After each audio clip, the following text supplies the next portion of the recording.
Petitioner కానీ respondent కానీ దాన్ని బ్లాక్ చేసుకోవాలి. ధరణిలో బ్లాక్ చేసుకుంటే సరే రిజిస్ట్రేషన్ కావు, దాన్ని మేము చేయలేము.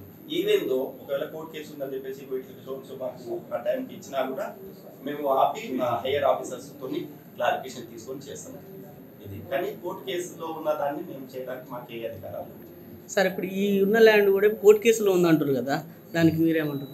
కోర్టు కేసులో ఉంటే మేము మా దగ్గర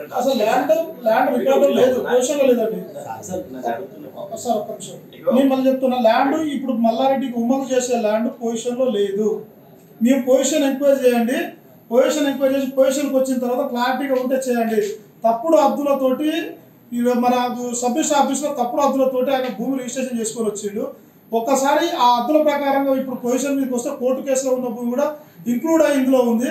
కాబట్టి ఒకసారి మీరు రండి సార్ పొజిషన్ మీకు వచ్చిన తర్వాత పొజిషన్లో ఇదే అద్దుల ప్రకారం మీ సమక్షంలో ఆయన పెట్టుకున్న అద్దుల ప్రకారంగా ఏదైతే నవలమల్లారెడ్డి ఉమా పెట్టుకున్న అద్దుల ప్రకారంగా పొజిషన్ మీదకి వెళ్ళిపోయి కొలిస్తే కోర్టు కేసులో ఉన్న భూమి ఎక్కడైతే ఐడెంటిఫై చేసినా ఫస్ట్ కోర్టు కేసులో ఉన్న భూమి ఐడెంటిఫై చేయండి. పోనీ అదన్నా తెలుస్తుంది కదా. కోర్టు కేసులో ఉన్న భూమి ఐడెంటిఫై చేయరు, లేకపోతే ఆయన రిజిస్ట్రేషన్ చేసుకున్న భూమి ఎక్కడుందో ఐడెంటిఫై చేయరు. ఒకసారి ఇది క్లారిటీ అడిగాడు. అయితే ఇప్పుడు ఏ ఒక ప్రతి ధరణిలో రిజిస్ట్రేషన్ డాక్యుమెంట్ చేసుకొని వచ్చిన తర్వాత ఆ బౌండరీస్ కరెక్ట్ ఉందా లేకపోతే ఆయన పొజిషన్ ఉందా అని చేసే అధికారం లేదు. ఈవెన్ దో ఒకవేళ ఆ విధంగా చేయాలనుకుంటే ఒక రిజిస్ట్రేషన్ కూడా చేయలేము. ఆయన తప్పుడు బౌండరీస్ వేసుకొని వస్తే కూడా ఆయన రెస్పాన్సిబుల్ అవుతాడు, ఆయన బాధ్యత వహిస్తాడు. అంతేగాని దానికి నేను ఇట్లా బాధ్యత వహిస్తాను, అది కరెక్ట్ కాదు. ఒకవేళ కోర్టు కేసు ఉంటే మాత్రం దాన్ని బ్లాక్లు చేసుకుంటే అది స్టార్టబుల్ కాదు, దాన్ని నేను 80% చేయి. ఆల్రెడీ దిస్ ఇస్ మై అద్దుల ప్రకారం ఒక నిమిషం మధ్యరాల గ్రామంలోని మధ్యరాల రెవెన్యూ పరిధిలో సర్వే నెంబర్ 434కు సంబంధించి గత 14 సంవత్సరాల నుంచి కేసు సివిల్ కోర్టుల కేసు పెండింగ్ ఉన్నది. కానీ ఈ సర్వే నెంబర్లో లేని భూమికి ఉన్నట్టుగా సృష్టించి తహసీల్దార్లు ఇద్దరు దీనిపై చేయకుండా చేసుకుంటున్నారు. ఈ విషయాన్ని పదే పై అధికారుల దృష్టికి తీసుకొచ్చినా కానీ కనీసం ఈ సర్వే నెంబర్లో నవమల్ లింగారెడ్డి అనే వ్యక్తికి ఏ విధంగా రికార్డుకి వచ్చాడో ఈ 10 గుంటల భూమి కానీ క్వశ్చన్ చేసి సమాచారం కింద అడిగితే 2022లో వాళ్ళు రికార్డు తీసుకొచ్చిన భూమికి ఎలాంటి రికార్డు లేవు. మా ఆఫీసులో రికార్డు లేకుండా తప్పు అవి పోయినాయి అని సమాచారం కూడా జరిగింది. అంటే ఎంత నిర్లక్ష్యం వహిస్తున్నారో వీళ్ళు ఒకసారి ఆలోచించాలి. నేను అదే గౌరవ కలెక్టర్ గారికి గౌరవ జేసీ గారికి వీళ్ళ ఇద్దరికి ఒక దరఖాస్తు చేయడం జరిగింది. ఏంటంటే ఈ సర్వే నెంబర్కి సంబంధించి జరిగిన తప్పిదాలను పూర్తిగా జిల్లా కలెక్టర్ గారి దృష్టికి తీసుకొచ్చి ఇద్దరు తహసీల్దార్ల మీద హియరింగ్ కండక్ట్ చేయమని అడిగింది. లేని భూమి వీళ్ళు ఇచ్చి ఏదైతే దరఖాస్తు ఇచ్చి మేము సమాచారం అడిగినా ఈ సర్వే నెంబర్లో వీళ్ళకి ఏ విధంగా రికార్డు తీసుకొచ్చారనే విషయాన్ని తహసీల్దార్ గారిని అడిగితే మాకు ఈ రికార్డుకు సంబంధించి మా దగ్గర ఎలాంటి ఎవిడెన్స్ లేదని చెప్తూనే ఇప్పుడు ప్రజాంటున్న తహసీల్దార్ గారు వాళ్ళకు నాలా కన్వర్షన్ మార్చి ఒక ఇంటి నాలా కన్వర్షన్ మార్చడం జరిగింది. ఆ అక్రమంగా మారిన నాలా కన్వర్షన్ పెట్టి ఇంటి నెంబర్ తీసుకురావడం జరిగింది.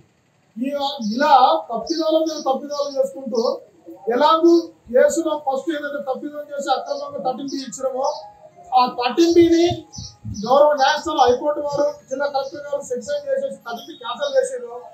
ఆ తప్పిదాన్ని తప్పించుకోవడం కోసం వీళ్ళు చేసిన తప్పిదాలకు పదే దీని మీద తప్పులు చేస్తూ ఈ రోజు ఆ రికార్డుకు ఉన్న భూమిని ఆన్లైన్ లో పొరపడుతుంది అని చెప్పి నేను ఆల్రెడీ మీ సేవలో ఆన్లైన్ లో దరఖాస్తు చేయడం జరిగింది. దాన్ని బ్లాక్ లో పెట్టమని దాన్ని దృష్టిలో పెట్టుకోకుండా మీరు ఇచ్చిన దరఖాస్తులు పట్టించుకోకుండా మళ్ళీ రాను అప్పులు పెట్టేసి తప్పుడు అప్పులు పెట్టేసి మా భూములకు వచ్చి మా భూమి అప్పులు పెట్టేసి రిజిస్ట్రేషన్ చేయడానికి తహసీల్దార్ గారు రెడీ అయ్యారు. నేను అదే విషయాన్ని చాలా సందర్భాల్లో చెప్పిన తహసీల్దార్ గారు ప్రజాపూట తహసీల్దార్ గారికి అయ్యా ఇది కోర్టు కేసులో ఉన్న భూమి కిందకి వస్తుంది, వాళ్ళు చేసి రాంగ్ అప్పులు పెట్టేసి రిజిస్ట్రేషన్ చేసుకోరు, ఆ రికార్డు ఆన్లైన్ చేసేదానికి ఇల్లీగల్ గా రెవెన్యూ నిబంధనలకు విరుద్ధంగా ఇది ఆన్లైన్ చేయడం జరిగింది. దీన్ని జిల్లా కలెక్టర్ గారు సెక్షన్ చేయడం జరిగింది. కాబట్టి ఒకసారి ఆలోచించండి. మళ్ళీ దానికి సంబంధించిన రికార్డును కానీ మీరు మార్చకూడదు అని మీరు పదే దరఖాస్తు ఇచ్చినా కానీ పట్టించుకోవట్లేదు. కాబట్టి దయచేసి పై అధికారులకు తెలియజేయలేదు. మీకు 80% మీకు ఈ రికార్డు దీనికి సంబంధించిన దరఖాస్తులు మీ ముందు చాలా సందర్భాలు పెట్టారు. ఈ ఇద్దరు తహసీల్దార్ల మీద ఈ సర్వే నెంబర్ మీద హియరింగ్ కండక్ట్ చేయమని నేను మీ దృష్టికి తీసుకొస్తున్నాను. కాబట్టి ఈ అక్రమంగా తప్పుడుగా చేసే రిజిస్ట్రేషన్ ఈ వీడియో చూసిన ఆక్రమణ చూస్తున్నాను. గత గవర్నమెంట్ గత పాలనలోనే ధర్నీని అడ్డు పెట్టుకొని అక్రమాలు చేయడం జరిగింది. కానీ ఈ గవర్నమెంట్ వచ్చిన తర్వాత ధర్నీలో ఉన్న లోపాలను ఎత్తేస్తామని చెప్పేస్తున్నారు.